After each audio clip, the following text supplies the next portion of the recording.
nang naunawaan kung bakit ako ay nagkaganon.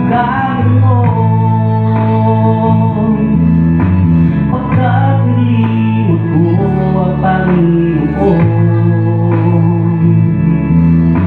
pinagpalit sa matayog na ambisyon,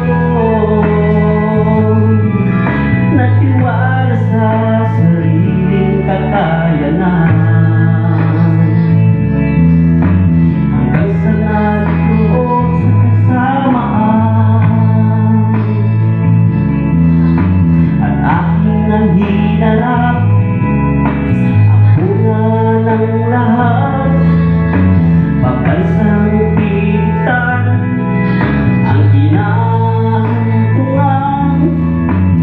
Hirap ng katawan, hirap ng isipan, araw man o gabi, walang katahimikan.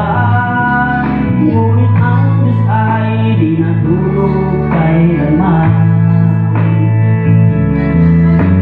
Pagbabalik loob ko'y hinihintay, at bukas ang palad niyang ibigay.